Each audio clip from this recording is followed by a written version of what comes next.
বিসমিল্লাহির রহমানির রাহিম। আসসালামু আলাইকুম।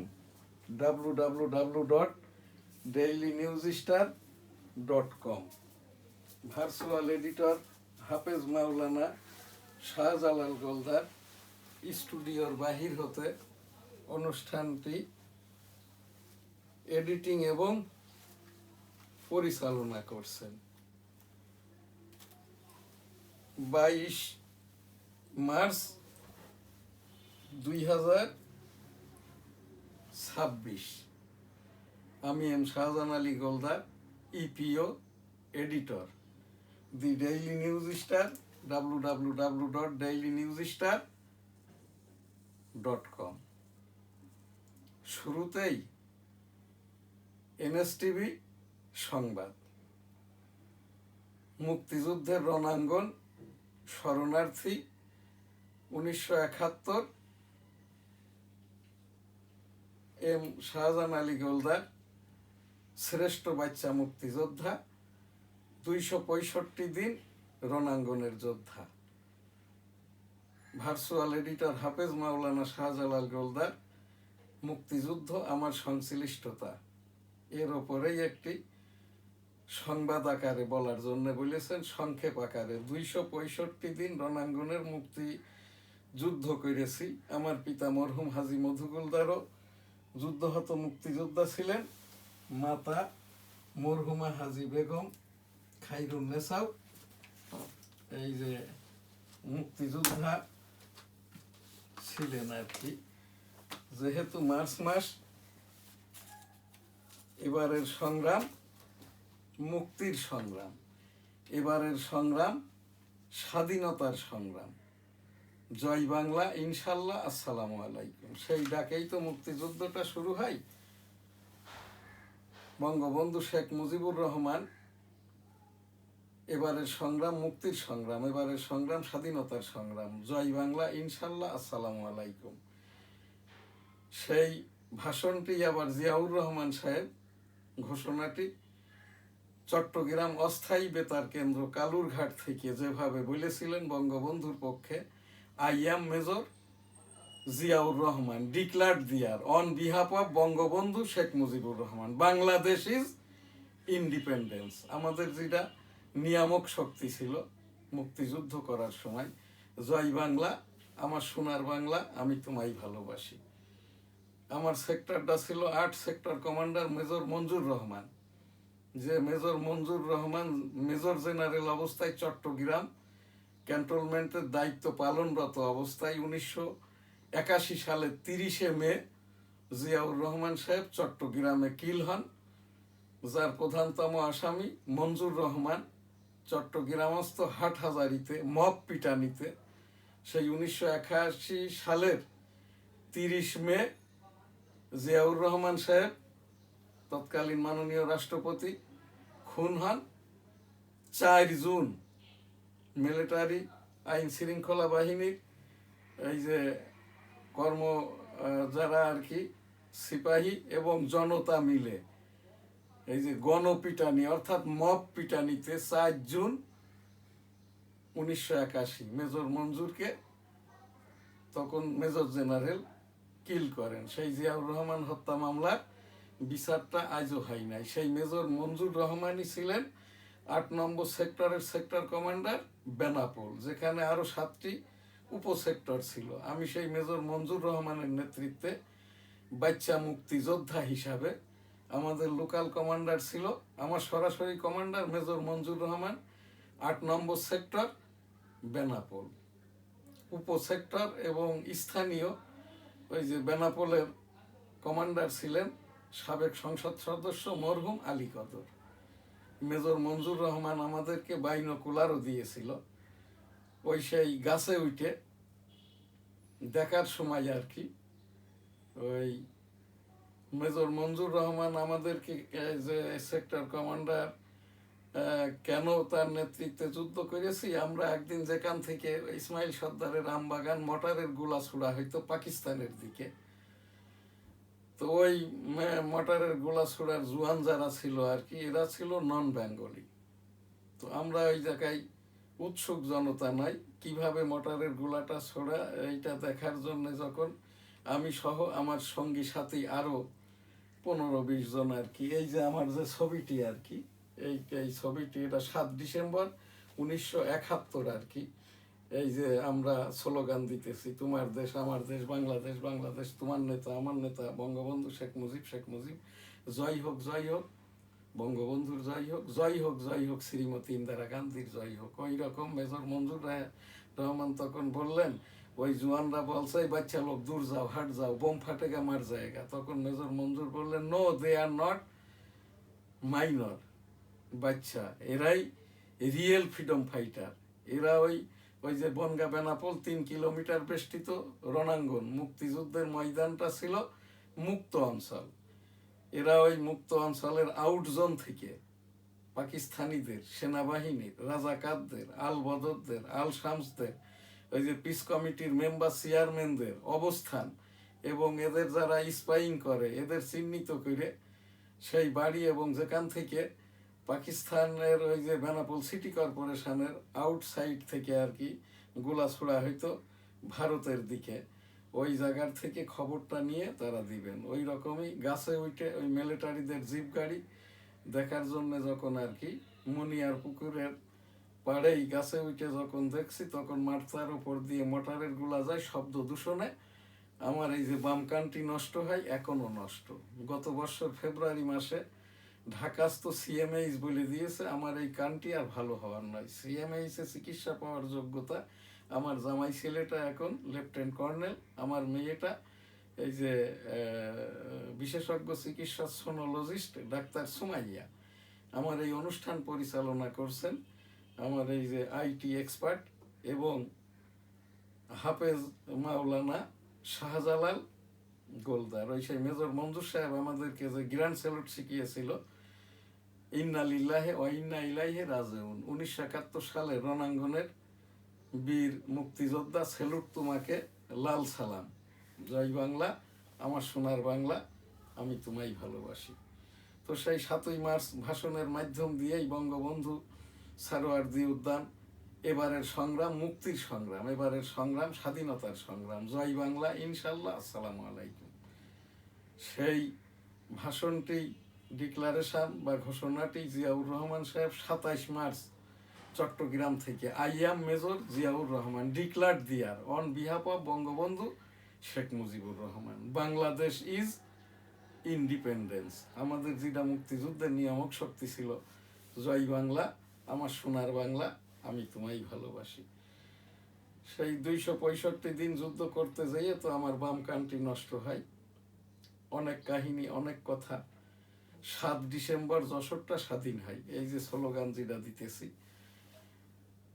চূড়ান্তভাবে বিজয়ের দিন 16 ডিসেম্বর আমার বাড়িটা বেনাপোল সিটির গোলদাস সিটিতে, যেখানে এখন গোলদাস সিটি আবাসন, গোলদাস সিটি মার্কেট, গোলদাস সিটি জামে মসজিদ, হোটেল বেনাপোল আবাসিক, এবং আমার এই যে গোলদাস সিটি জামে মসজিদের দক্ষিণ দিকেই যেটা এখন বেনাপোল স্থলবন্দর, ফায়ার সার্ভিস অফিসের উত্তর দিকে আমার এই গোলদাস সিটি হোটেল বেনাপোল। যাই হোক, এখান পর্যন্ত আসি। ল্যান্ডমাইন বেষ্টিত থাকায় ঘর বাড়ি জ্বালিয়ে পুড়িয়ে দেওয়ার কারণে আমাদের ফিরাই নিয়ে যাওয়া হয় চূড়ান্তভাবে আর কি। আমরা 1972 সালের 22 ফেব্রুয়ারি বাংলাদেশে আসি। ওই সময়টাই আর কি তৎকালীন এই ভারতীয় রিফিউজি ক্যাম্পে ইন্দিরা গান্ধী এসেছিল। তো যে কথা বলেছিল যে ও जो लोग जय बांग्ला का मुजीबार का देश का इधर आ गया और जो भी आने वाला है बिल्कुल को आने दो, इधर जो वेस्ट बंगाल का सेंट्रल गवर्नमेंट का और जो रिहेबिलिटेशन ऑफिसर हो इंटरनेशनली, ये जो जय बांग्ला का मुजीबार का देश का आदमी को इधर देखभाल करो, जय बांग्ला का मुजीबार का देश का आदमी को रहने खाने ইত্যাদি বিলকুল দেখভাল ইন্ডিয়া করেগা। ওই রকমই 1974 সালে বঙ্গবন্ধুকে দেখেছিলাম বেনাপোল। বঙ্গবন্ধু বলেছিল আর কি, আমি মুজিবর, আমি বেঁচে থাকতে এদেশের একটি মানুষও না খেয়ে মরবে না, প্রয়োজনে বিদেশ হতে খাদ্য এনে এদেশের মানুষকে খাওয়াবো ইনশাল্লাহ।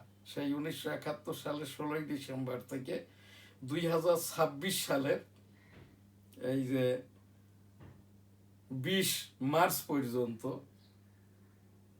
এই 56 বৎসরে মোট আমি ইন্ডিয়া থেকে 20 মার্চ 2026 113তম ঈদের নামাজটা আমি ব্যক্তিগত আদায় করেছি বাইতুল মুকাররম ঢাকাতে। কিন্তু এবার এই ঈদে বাংলাদেশ ব্যাপী কোথাও কোনো জৌলুস নাই। নির্বাচনের পরে যেমন 13তম জাতীয় সংসদ নির্বাচনের পরে যারা হেরেছে তারা মন্ত্রী, আর যারা জিতেছে তারা মনে হচ্ছে যেন তার মা বাবা কাউকে আর কি কবরস্থ করে এই যে পার্লামেন্টে যোগদান করেছে। এর থেকে সবচেয়ে শোকাহত জামাত ইসলাম, এরা আনন্দে শোকাহত হয়ে গেছে। আমরা এতগুলো আসন জিতেছি, এরা তো কোনো আসন জিতে নাই। এই যে 50টি ছাড় দিয়েছে, যেটার উপর জামাত বলছে অভিযোগ দায়ের করবে, এটা করবে না কখনোই। 50টির বিনিময়ে খুলনা বিভাগের 36টির মধ্যে 25টি আর কি ভোটের আগে জরিপ করে যেটা দেখেছি, আমির হামজা 500 ভোটও পাওয়ার যোগ্যতা রাখে না। এদের এই ভোট যদি কখনো, যেহেতু হাইকোর্ট কর্তৃক বলেছে এগুলো ব্যালট সংরক্ষণের জন্য, যদি কখনো গোনাগুনি হয় আর কি, এটা তো হবে না। কিন্তু আমি এই 13তম জাতীয় সংসদ নির্বাচনে অংশগ্রহণ করেছিলাম। আমার স্বতন্ত্র আওয়ামী লীগ তকমা দিয়ে আমার নির্বাচনে বৈধতা দেওয়া হয় নাই। এই যে 13তম জাতীয় সংসদ নির্বাচন এবং গণভোট, যেটা 2026 সালের 12ই ফেব্রুয়ারি অনুষ্ঠিত হয়েছে আর কি। তো এই জায়গাটাই আর কি আমি আপিল করি প্রধান নির্বাচন কমিশন, হাইকোর্ট। আমার ফাইলটি এখন মাননীয় উচ্চতর আদালতে। আমার আপিল শুনানি হবে 2026 সালের 22 মার্চ। নির্বাচন হয়ে গেছে 13তম জাতীয় সংসদ নির্বাচন, গণভোট এই যে এই 12ই ফেব্রুয়ারি 2026। তো সেই জায়গাটাই আর কি ইন্ডিয়াতে আর কি 2টি ঈদ উদযাপন করি, একটি রোজার ঈদ, একটি কুরবানি ঈদ। সেইখানটাই যেটা দেখেছি আর কি, আমাদেরকে আর কি ওই যে জয়ন্তীপুর গ্রাম যেটা ওয়ারফিল্ড ছিল, ওখানটাই আর কি ওই যে ঈদগাতে নামাজ পড়তে গেছি, তখন বললো ওরাও মুসলমান, জয় বাংলার লোক, মুজিবারের দেশের লোকজন সব পিছনের লাইনে বসবে।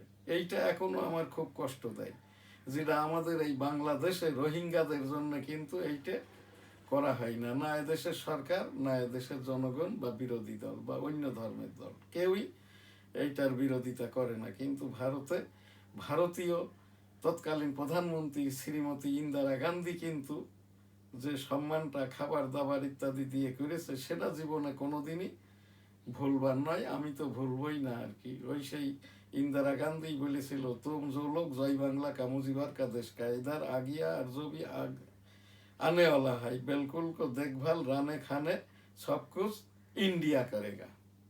इधर जो वेस्ट बंगाल का सेंट्रल गवर्नमेंट का इंटरनेशनली रिहेबिलिटेशन ऑफिसर जो लोग हो, तुम लोग मुजीबर का देश का जय बांग्ला का आदमी को देखभाल करो। তো যাই হোক আর কি, সেই ঈদ থেকে নিয়ে এবার আর কি 2026 সালের যেটা গত শনিবার 21 মার্চ 2026 ঈদ উল ফিতর অর্থাৎ ভঙ্গ করা, রোজা ভঙ্গ করে ঈদ আনন্দ উদযাপন করা। তো সেইটা আমি এই বাইতুল মুকাররম, আমি তো এই গোলদা সিটি জামে মসজিদ বেনাপোল সিটি যশোরের এখানেই প্রতিবার ঈদ করি। এবারে আমি আর কি স্বাস্থ্যজনিত কারণে যাইতে পারি নাই, বাইতুল মুকাররমে গেছিলাম। তো এখানে দেখলাম ঈদের কোনো আনন্দ নাই। যেমনটা আনন্দ এই যে যারা ভোটাভুটিতে এবার ফেল করেছে, এমপি হতে পারে নাই, তারা মন্ত্রী, আর যারা ভোটে জিতেছে ওই যেরকম খুলনা বিভাগে 36টার ভিতরে 25টি আসন জামাত নিয়ে বিএনপির 50টি আসন দিয়েছে, যেটা বলা হচ্ছে জামাত ইসলাম 50টি আসনে অভিযোগ করবে। এটা কিছুই না। জামাত ইসলামের গোলাম পরোয়ার কিন্তু যেতে নাই, উনি এতটাই কনফিডেন্ট ছিলেন আর কি, তাকে হারাইবে কে আর কি। এ তো সব ভারতীয় বৈষম্য, এর বাপ দাদা 14 গোষ্ঠীর গোলাম পরোয়ারের এদেশীয় এনআইডি নাই।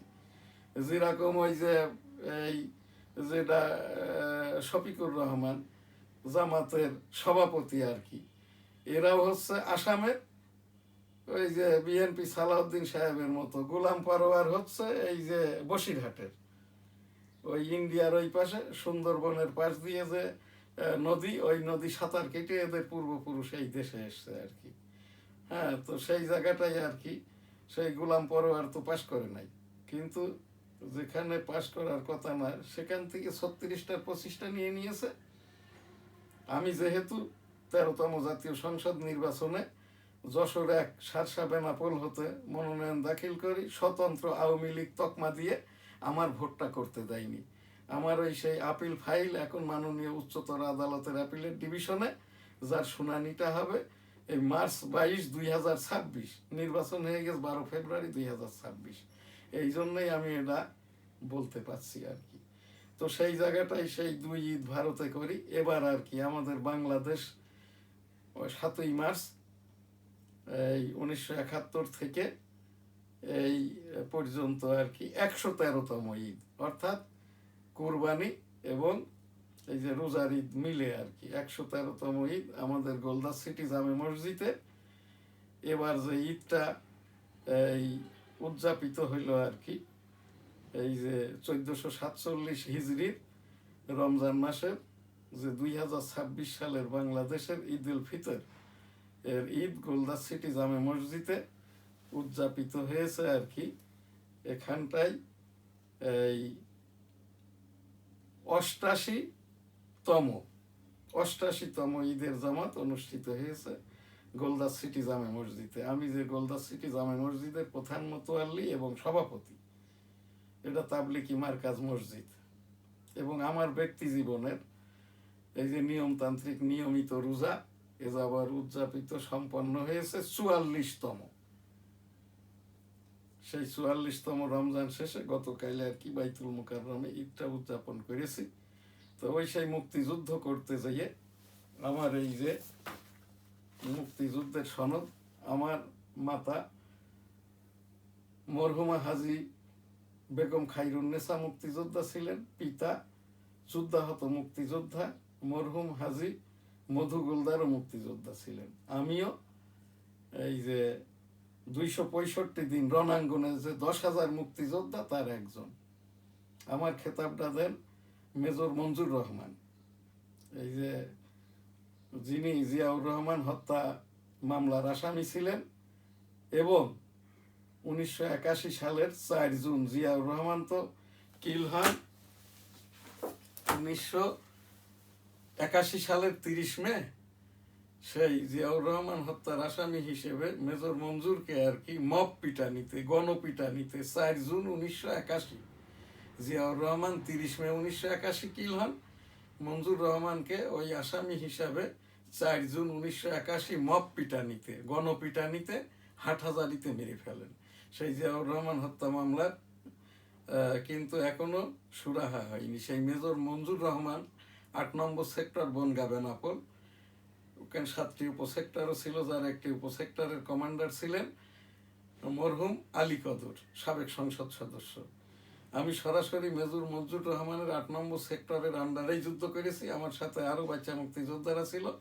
10,000-এর অন্যতম যুদ্ধাহত মুক্তিযোদ্ধা হিসাবে আমি বেঁচে আছি। আমার এই বামকানটা সেই মুক্তিযুদ্ধের সময় নষ্ট হয়, এখনো নষ্ট। সিএমএইচ বলে দিয়েছে গত ফেব্রুয়ারিতে, কানটি আর নষ্ট হবে না, এই কানটি আর ঠিক হবে না আর কি।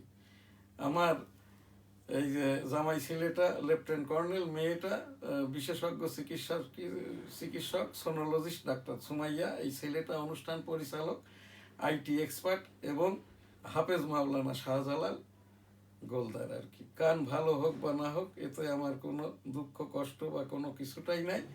ওই সেই মেজর মঞ্জুর রহমান আমাদের শিখিয়েছিল এই গিরান সেলুটটা, ইন্না লিল্লাহে ওয়া ইন্না ইলাইহি রাজিউন।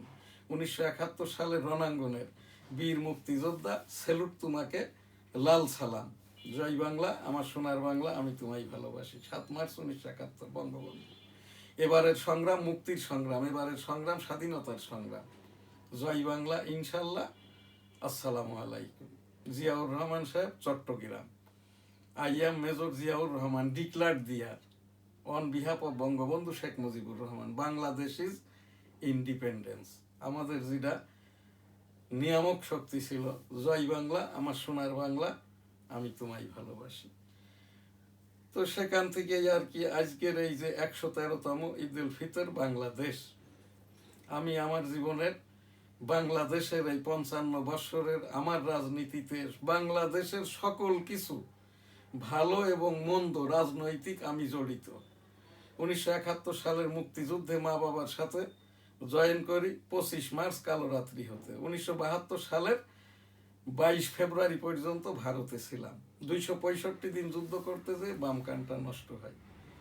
দেশ স্বাধীন হয় 10 জানুয়ারি, বঙ্গবন্ধু দেশে গমন করেন। তার পূর্বে তো 17 এপ্রিল 1971 মেহেরপুরের অম্রকানন হতে এই বিশ্বের দুজনই ব্যক্তি, কোনো দেশ স্থান ক্রিয়েট হওয়ার আগেই রাষ্ট্রপতি ইয়াসির আরাফাত ফিলিস্তিন, আর পাকিস্তান রাষ্ট্রের পূর্ব পাকিস্তান প্রদেশের বঙ্গবন্ধু শেখ মুজিবুর রহমান। এরপরে তো 1972 সালের 272 দিন জেল খাটার পরে 1972 সালের 10 জানুয়ারি স্বদেশ প্রত্যাবর্তন করেন, সংসদে গমন করেন এই যে 10 জানুয়ারি 1972। 1973 সালে বঙ্গবন্ধুর যে নির্বাচন, প্রথম জাতীয় সংসদ নির্বাচন, বৈষম্য হয়। 1974 সালে 74 সালে বাকশাল রক্ষী বাহিনী গঠন করে স্বরূপ পায়নি। 1974 সালেই বঙ্গবন্ধু বেনাপোল গিয়েছিল কম্বল এবং দুর্ভিক্ষ দেখার জন্য। তখন এই আমাদের যেটা বেনাপোল ইমিগ্রেশন চেকপোস্টের এখন যেটা আন্তর্জাতিক বাস টার্মিনাল, ওইটা বলফিল্ডের মাঠ ছিল, ওখানেই বলেছিল আমি মুজিবর, আমি বেঁচে থাকতে এদেশের একটি মানুষও না খেয়ে মরবে না, প্রয়োজনে বিদেশ হতে খাদ্য এনে এদেশের মানুষকে খাওয়াবো ইনশাল্লাহ। জয় বাংলা আমার সোনার বাংলা, আমি তোমায় ভালোবাসি। তো যাই হোক, সেই বঙ্গবন্ধুকে খন্দকার মুস্তাক গং 1975 সালে সপরিবারে শহীদ করেন। এরপরে তো মুস্তাক 7 মাস, কয়েকটি ছোট ছোট সরকার। এরপরে 1977 সালে জিয়াউর রহমান সাহেব জনগণের পিপুল কনসেনসাস ভোট করেন। আমাদের বেনাপোল হাই স্কুল বেলা 11টা, ভোটাভুটি কিছুই হয়নি, টিয়ার গ্যাস, গোলাগুলি। আতিয়া স্যার পুলিং অফিসার ছিলেন, আমরা পুলিং এজেন্ট। বললেন বাবারে জীবন নিয়ে ভাগ, এইটা আমি দেখি কি করা যায়। তো সেই মিলিটারি অফিসার এসে 11টার সময় বলছে আতিয়া স্যারকে, who are you, what are you doing here? কিং কর্তব্য বিড়মুর আতিয়া স্যার আমাদের বলল তোরা পালা, হাকন নদী পার হয়ে নামাজ গিরাম দিয়ে আবার আসি আমরা আমার এই সেই land port area, Benapole port city, Goldas city, Benapole city, hotel Benapole আবাসিক, গোলদাস সিটি জামে মসজিদে। এরপরে তো সেই 1979 সালে জিয়াউর রহমান সাহেব, 77 সালে তো প্রথম পিপুল কনসেনসাস ভোট করে, 79 সালে দ্বিতীয় জাতীয় সংসদ নির্বাচন, তাতেও বৈষম্য হয়। এরপরে আর কি 1981 সালে তো জিয়াউর রহমান সাহেব কিল হন। 82 সালে এরশাদ কায়দা কৌশলে ৭০ সরকারের 8 মাসের সরকারকে ৭০ সরকারের ঘাড়ে বন্দুক ঠেকিয়ে আর কি ক্ষমতাটা টেক করে এরশাদ। 9 বছর ক্ষমতা চালায় অবৈধভাবে, সামরিক গণতন্ত্র তকমা দিয়ে। 2টি তৃতীয় চতুর্থ জাতীয় সংসদ নির্বাচনে করে এরশাদ 86-88 সালে, তাতেও বৈষম্য হয়। একটিতে আওয়ামী লীগ অংশগ্রহণ করে, আর একটিতে বিএনপি অংশগ্রহণ করে নাই। তো যাই হোক আর কি, এরপরে সেই 1982 থেকে 90 পর্যন্ত এরশাদ ক্ষমতা চালায়। 90 সালের 5 ডিসেম্বর ক্ষমতা ছাড়তে বাধ্য হয়, 9 বছর জেল খাটে। 1991 সালে এই যে দ্বিতীয় পিপুল কনসেনসাস পরোক্ষ ভোট হয়, এইটা হইল রাষ্ট্রপতি শাসিত পরিবর্তে মন্ত্রী পরিষদ শাসিত। এখানে বিএনপি অর্থাৎ খালেদা জিয়া সরকার গঠন করে, কিন্তু মেয়াদ শেষ হওয়ার 4 মাস আগে 1996 সালে খালেদা জিয়া আবার একটি সংক্ষিপ্ত পঞ্চম এইটা জাতীয় সংসদ নির্বাচনের মাধ্যমে সরকার গঠন করে 1991 থেকে 96, কিন্তু মেয়াদ শেষ করার পূর্বে আন্দোলনের মুখে 1996 সালের 15 ফেব্রুয়ারি একটি নির্বাচন দেন। এই যে 6ষ্ঠ জাতীয় সংসদ নির্বাচন, বৈষম্য হয়। আমি ন্যাশনাল কনস্টিটিউয়েন্সি 85 যশোর 1 হতে প্রতিদ্বন্দ্বিতা করে জিতেছিলাম টেবিল প্রতীক নিয়ে 17,500 ভোট পেয়ে।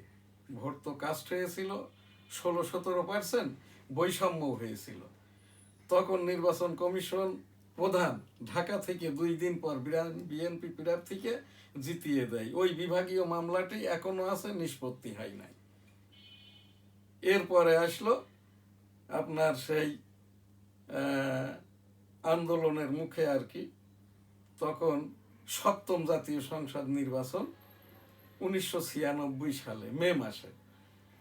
সেই নির্বাচনে আর কি আওয়ামী লীগ জেতে। সেইটা ছিল 8ম জাতীয় সংসদ নির্বাচন আর কি। এটা 1996-2001। ওই তখনও আবার একটি পিপুল কনসেনসাস ভোট হয়, তৃতীয়। সেটা হচ্ছে তত্ত্বাবধায়ক সরকার। এরপরে আর কি 2001 থেকে 6 বিএনপি সরকার। আন্দোলনের মুখে মঈনুদ্দিন ফখরুদ্দিনের কাছে এই যে ক্ষমতা হস্তান্তর করতে বাধ্য হয়। তারপরে আর কি মঈনুদ্দিন ফখরুদ্দিন 90 দিনের কথা বলে 2 বছর শাসন করে। সেই সময়টাতেই আর কি তারেক রহমান সাহেবকে বিদেশ যেতে বাধ্য করে, শেখ হাসিনা খালেদা জিয়াকে অন্তরীণ করে। এরপরে আর কি 2009 সালের নির্বাচনও হয় মোটামুটি, এখানে বিএনপি এসেছিল। তারপরে আর কি সেইটা ছিল 9ম জাতীয় সংসদ নির্বাচন। 2014 সালে 10ম জাতীয় সংসদ নির্বাচন থেকেই নির্বাচনের 12টা বাজে। সংসদীয় নির্বাচনের 153টি সিটে আওয়ামী লীগ ওয়াকওভার পায়, বিএনপি আর পার্লামেন্টে যায় নাই। 14, 18, 24 কোনো ভোটাভুটি হয় নাই। আমি এই 9, 14, 18, 24 নির্বাচনের চেষ্টা করি। আমাকে বৈষম্য আওয়ামী লীগের অদক্ষ, অযোগ্য, অথর্ব, মিথ্যাচারকারী নির্বাচন কমিশন ভোট করতে দেয় নাই। যে নির্বাচন কমিশন এখন মব পিটানি খাওয়ার পরে জেল হাজতে আছে। এরপরে আর কি এই যে 13তম জাতীয় সংসদ নির্বাচন, এর মধ্যেই তো আর কি ছাত্র জনতার আন্দোলনের মাধ্যম দিয়ে সরকারের পতন ঘটে যায়। আমি এই আন্দোলনে 10টি প্রোগ্রাম করি। তার আগে 2023 সালের এপ্রিল মাসে যে রাষ্ট্রপতি নির্বাচন হয়, আমি ফেব্রুয়ারি 2023 18 কোটি জনগণের পক্ষে নির্বাচন বুঝার জন্যে অনিয়ম, অদক্ষতা, মিথ্যাচার, অগণতান্ত্রিক ভোট বুঝার জন্যে 2023 সালের এপ্রিল মাসের রাষ্ট্রপতি নির্বাচনের জন্য মনোনয়ন দাখিল করি। কিন্তু আমাকে বৈষম্য নির্বাচন কমিশনে এই যে 2023 সালের মাননীয় গণপ্রজাতন্ত্রী বাংলাদেশের রাষ্ট্রপতি পদের পদপ্রার্থী হতে দেয় নাই। এরপর 2024 সালে আন্দোলনে আমায়, আমার চ্যানেল, আমার ছেলে, আমার মেয়ে, আমার নাতি নাতনিরা,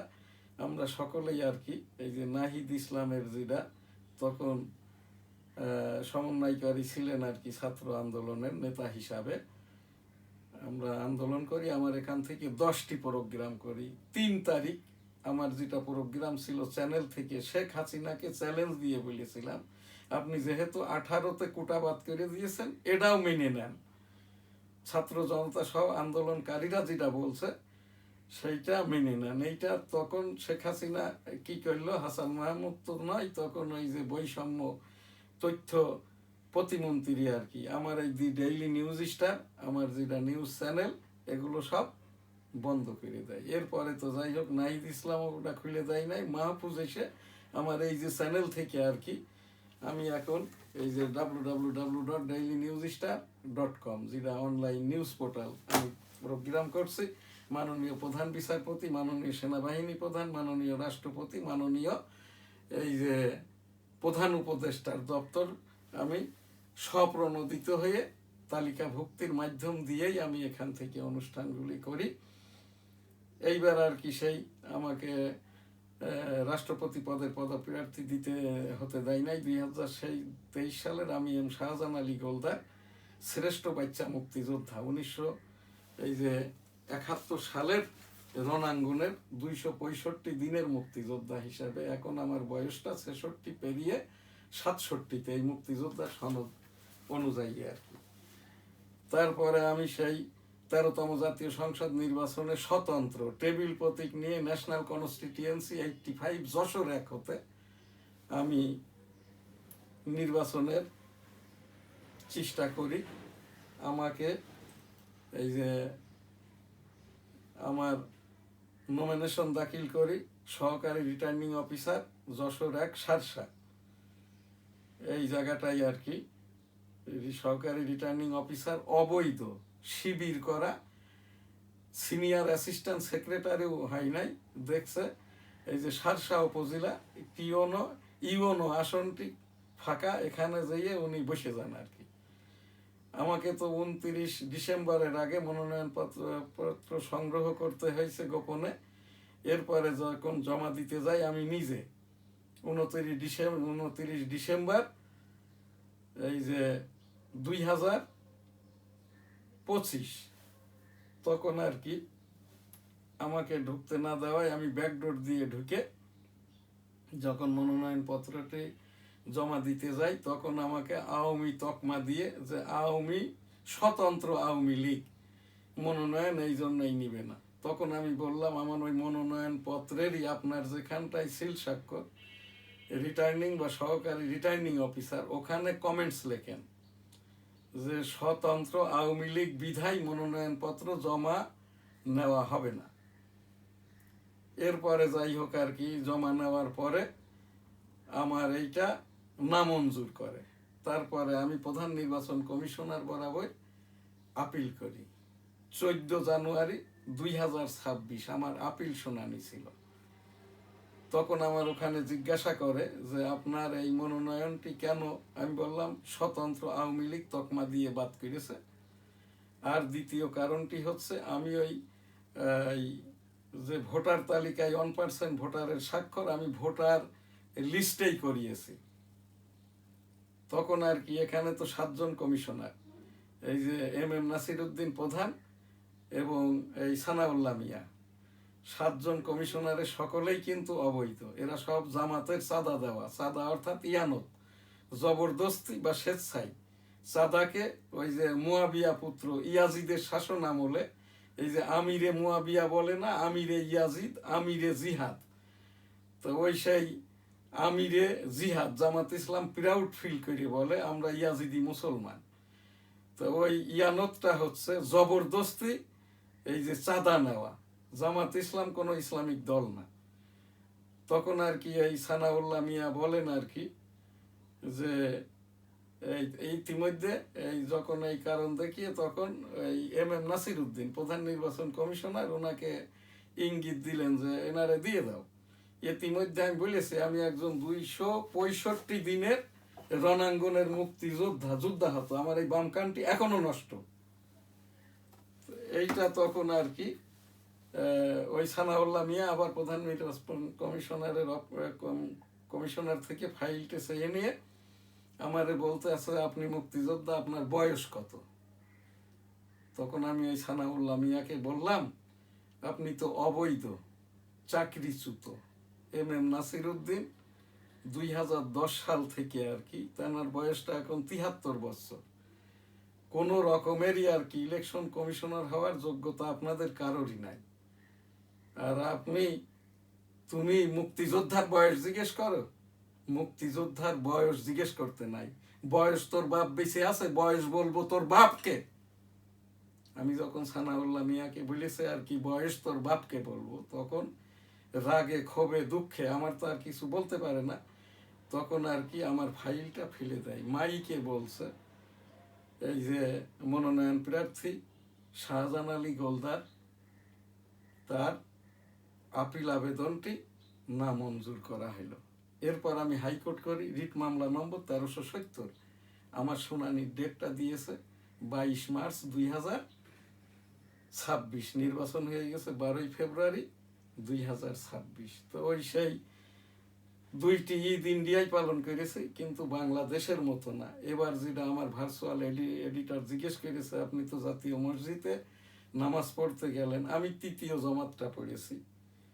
এখানে তো 5টা জমাত হয়েছে, আমি ওই 9টায় যে জমাত প্রথম দ্বিতীয় তৃতীয়টিতে পড়ি আর কি। তারপরেরটা ছিল 10টা, এর পরেরটা 11টায় আর কি। সেখানটায় আমি যেটা যে দেখলাম আর কি, যারা নামাজ পড়ে বের হচ্ছে, আমি তখন ঢুকছি। ঈদের খুশি তো দূরের কথা, এটা জুমার নামাজের মতো শুক্রবারের দিন যেরকম মুসল্লির একটা আনাগোনা, একটা আয়োজন, একটা আতর সুবাস গন্ধ ইত্যাদি থাকে না, এর কোনো কিছুটাই নাই। আর যারা জামাত ইসলাম করে বিশেষ করে, তাদের মনেই হচ্ছে আর কি যে জাতীয় মসজিদ এবং এই যে বাইতুল মুকাররমে নামাজটা কেন হবে, পরিষ্কার পরিচ্ছন্নতা ইমানের অঙ্গ।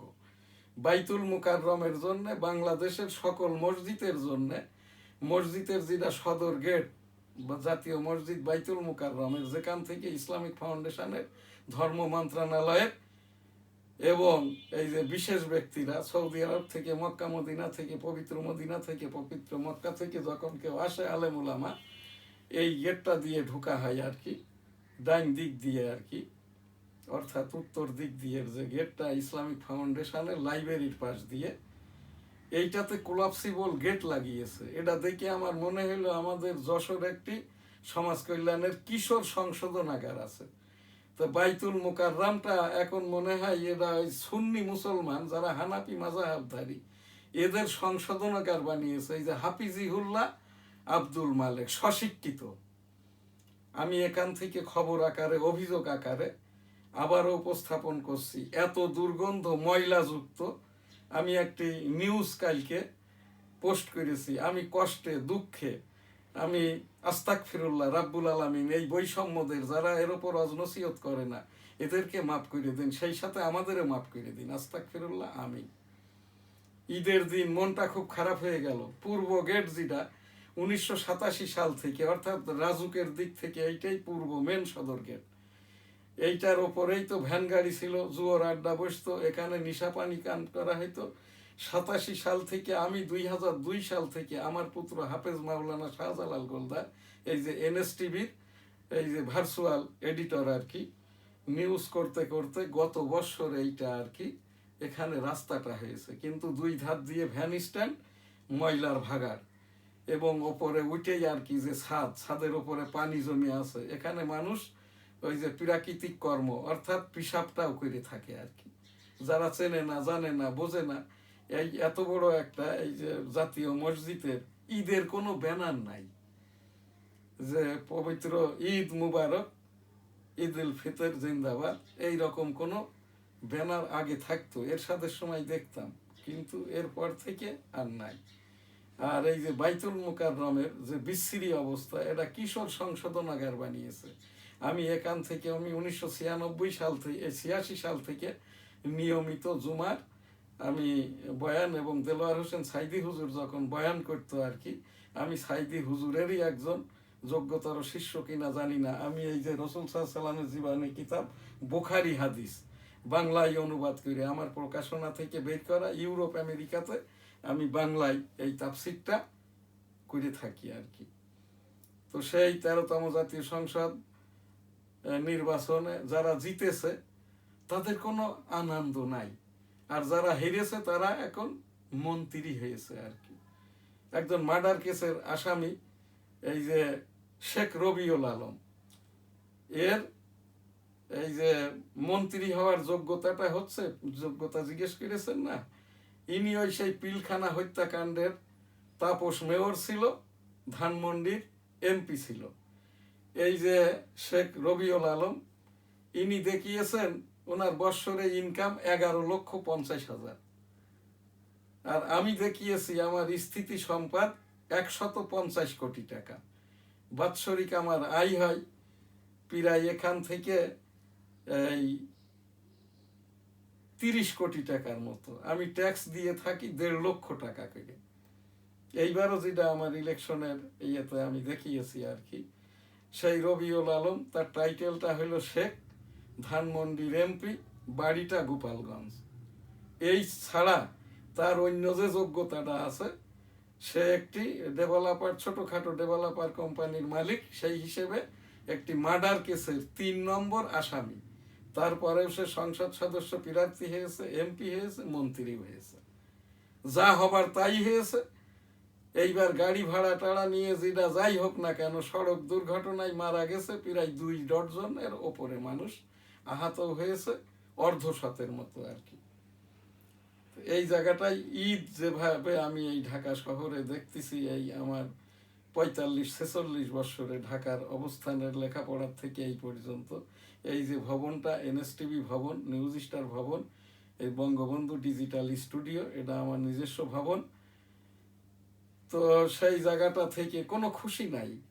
খুশি কখন থাকে না, বলছে ইসলামিক দল পাক কালাম হাদিসের আলোকে দেশ পরিচালনা করবে।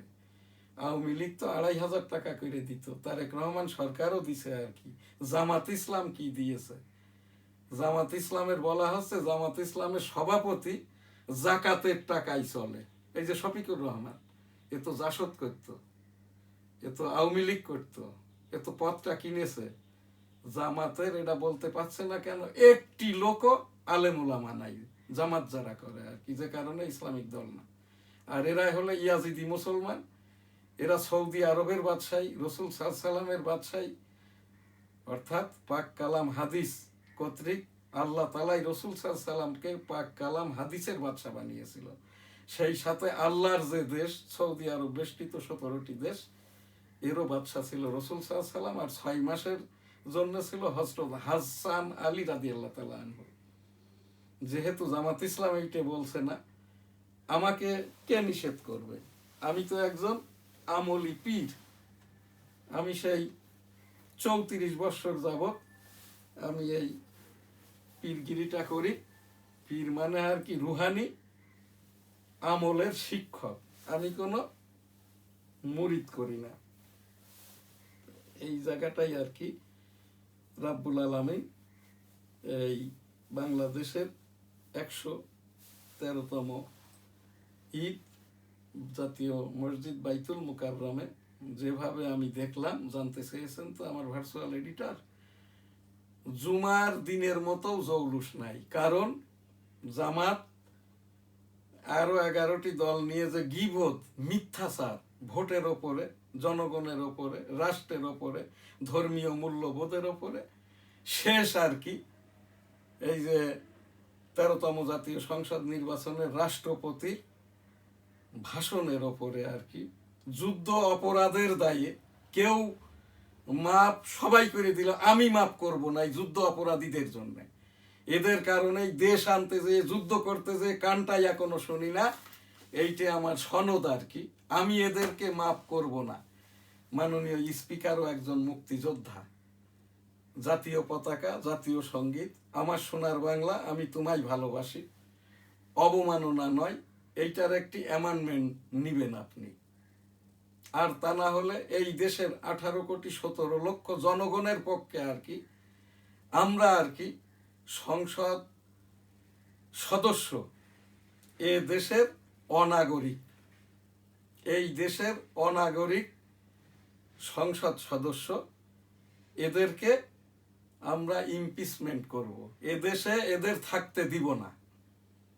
এই জামাত সমর্থিত যারা, এদের জন্য এই দেশটা আনি নাই, এই দেশটা আনি নাই। আমি মাননীয় স্পিকার মহোদয় আপনার বরাবর আর কি, এটা অভিযোগ নয়, এই দেশ আনতে যেয়ে আমার অর্গানটা নষ্ট, আমার সাথে অনেকেই মারা গেছে, শহীদ হয়েছে।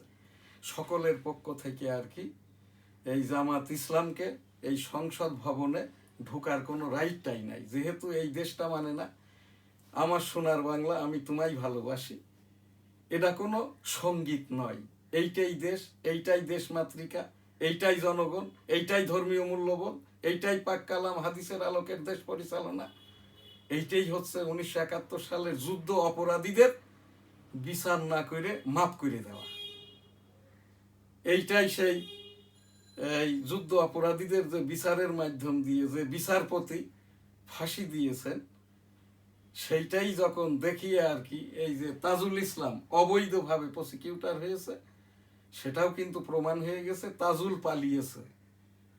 এইটাই হচ্ছে সেই মুক্তিযুদ্ধ, এইটাই বাংলাদেশ, এইটাই আর কি আমি এই যারা 11 দলীয় জোটের মধ্য দিয়ে যারা এখানটায় ছাত্র জনতা সরকারের কেউ কিন্তু জামাতের সাথে যায় নাই, জামাতের সাথে গেছে এনসিপি রাজনৈতিক দল।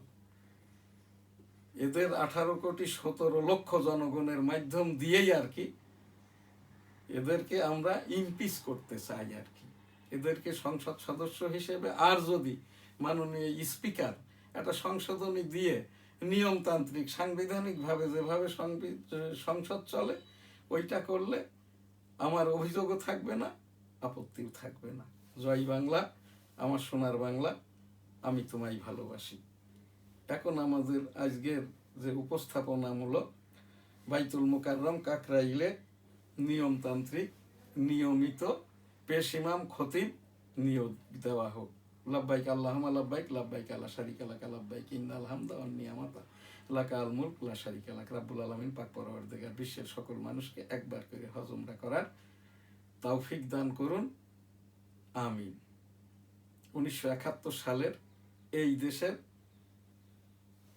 বিদেশের যারা মানুষ এবং নূতন প্রজন্মের জন্য আর কি এবারের সংগ্রাম মুক্তির সংগ্রাম, এবারের সংগ্রাম স্বাধীনতার সংগ্রাম। জয় বাংলা, ইনশাল্লাহ। আসসালামু আলাইকুম। I am Major Ziaur Rahman, declared there on behalf of Bangabandhu Sheikh Mujibur Rahman. Bangladesh is independence. মুক্তিযুদ্ধের যেটা গ্র্যান্ড স্যালুট, ইন্না লিল্লাহি ওয়া ইন্না ইলাইহি রাজিউন। 1971 সালের রণাঙ্গনের বীর মুক্তিযোদ্ধা, স্যালুট তোমাকে, লাল সালাম। জয় বাংলা, আমার সোনার বাংলা, আমি তোমায় ভালোবাসি। এবার আমাদের শেষ যে প্রোগ্রাম, এই যে আমি 34 বছরের আমলি পীর, কোনো মুরিদ করি না। আমলি পীর অর্থাৎ রুহানির ভিতরে পাক কালাম হাদিসকে আমলের মাধ্যম দিয়ে রুহের ভিতরে যাতে ইন করা যায় সেই রকমটাই এই করার জন্যে আমি নিজেও আমল করি, অন্যদেরকে আমলটা ধারণ করার জন্যে অনুপ্রেরণিত করি। আস্তাগফিরুল্লাহ রাব্বিহি মিন কুল্লি যামবি ওয়া আতুবু ইলাইহি ওয়া লা হাওলা ওয়া লা কুওয়াতা ইল্লা বিল্লাহিল আলিয়্যিল আযীম। আস্তাগফিরুল্লাহ, আস্তাগফিরুল্লাহ, আস্তাগফিরুল্লাহ, আস্তাগফিরুল্লাহ, আস্তাগফিরুল্লাহ, আস্তাগফিরুল্লাহ, আস্তাগফিরুল্লাহ, আস্তাগফিরুল্লাহ। সুবহানাল্লাহ, আলহামদুলিল্লাহ, লা ইলাহা ইল্লাল্লাহু, আল্লাহু আকবার, ওয়ালিল্লাহিল হামদ। আল্লাহুম্মা সাল্লি আলা মুহাম্মাদি ওয়া আলা আলি মুহাম্মাদ কামা সাল্লাইতা আলা ইব্রাহিম ওয়া আলা আলি ইব্রাহিম ইন্নাকা হামিদুম মাজিদ। আল্লাহুম্মা বারিক আলা মুহাম্মাদি ওয়া আলা আলি মুহাম্মাদ কামা বারাকতা আলা ইব্রাহিম ওয়া আলা আলি ইব্রাহিম ইন্নাকা হামিদুম মাজিদ। সাল্লাল্লাহু আলাইহি সাল্লাম, সাল্লাল্লাহু আলাইহি সাল্লাম, সাল্লাল্লাহু আলাইহি সাল্লাম। আসসালাতু ওয়াসসালামু আলাইকা ইয়া রাসূলুল্লাহ, আসসালাতু ওয়াসসালামু আলাইকা ইয়া হাবিবাল্লাহ, আসসালাতু ওয়াসসালামু আলাইকা ইয়া খাতামুন নবিয়্যিন, আসসালাতু ওয়াসসালামু আলাইকা সাল্লাল্লাহু আলাইহি সাল্লাম, আসসালাতু ওয়াসসালামু আলাইকা ইয়া রাহমাতুল লিল আলামিন। আল্লাহু আকবার, আল্লাহু আকবার, আল্লাহু আকবার, আল্লাহু আকবার, আল্লাহু আকবার। আল্লাহু আল্লাহু আল্লাহু আল্লাহু আল্লাহু আল্লাহু আল্লাহু আল্লাহ আল্লাহ আল্লাহ আল্লাহ আল্লাহ আল্লাহ আল্লাহ আল্লাহ আল্লাহ আল্লাহ আল্লাহ আল্লাহ আল্লাহ আল্লাহ আল্লাহ আল্লাহ। লা ইলাহা ইল্লা আনতা সুবহানাকা ইন্নী কুনতু মিনাজ জালিমিন। লা ইলাহা ইল্লাল্লাহু মুহাম্মাদুর রাসূলুল্লাহ। আস্তাগফিরুল্লাহ, আমিন। বিসমিল্লাহির রহমানির রহিম। আলহামদুলিল্লাহি রাব্বিল আলামিন, আর রহমানির রহিম, মালিকি ইয়াউমিদ্দিন। ইয়্যাকা না'বুদু ওয়া ইয়্যাকা নাস্তাঈন। ইহদিনাস সিরাতাল মুস্তাকিম, সিরাতাল্লাযীনা আন'আমতা আলাইহিম গায়রিল মাগদুবি আলাইহিম ওয়ালাদ-দাল্লিন। আমিন। সকলে ভালো থাকবেন, সুস্থ থাকবেন, পাশের জনকে ভালো রাখবেন। আলহামদুলিল্লাহ, আল্লাহ হাফেজ, আসসালামু আলাইকুম। আমাদের যারা বিজ্ঞাপন দিয়ে সহযোগিতা করে থাকে, Al Madina money changer company limited, graduate international ছাপাখানা, graduate international customs C&F agent, graduate international books trade international, Almadina money changer company limited, Goldas city জামে মসজিদ, গোলদাস সিটি আবাসন, হোটেল বেনাপোল আবাসিক, গোলদাস সিটি, বেনাপোল সিটি। সাংবাদিকদের সংগঠন সম্মিলিত সাংবাদিক জোট, journalist cooperation of Bangladesh, Bangladesh সংবাদপত্র পরিষদ, এনজিও সংগঠন, বাংলাদেশ মানবাধিকার কল্যাণ ট্রাস্ট, বাংলাদেশ কাস্টম এজেন্টস মানবাধিকার সোসাইটি, দি ডেইলি নিউজ স্টার, দৈনিক বেনাপোল, দৈনিক সবার আগে, সাপ্তাহিক যশোর টাইমস, সাপ্তাহিক বাংলার 21, সাপ্তাহিক 21। ডেঙ্গু কোভিড সতর্কতায় থাকুন। সিটি কর্পোরেশন প্রতিদিন একবার মশার ঔষধ স্প্রে করুন। ঈদ যাত্রায় যারা গমন করেছেন ফিরতি পথেও সতর্কতার সাথে আল্লাহর নাম নিয়ে আল্লাহর হস্তে গমন করুন। ইন্না লিল্লাহে ওয়া ইন্না ইলাইহি রাজিউন। আস্তাগফিরুল্লাহ। আমিন।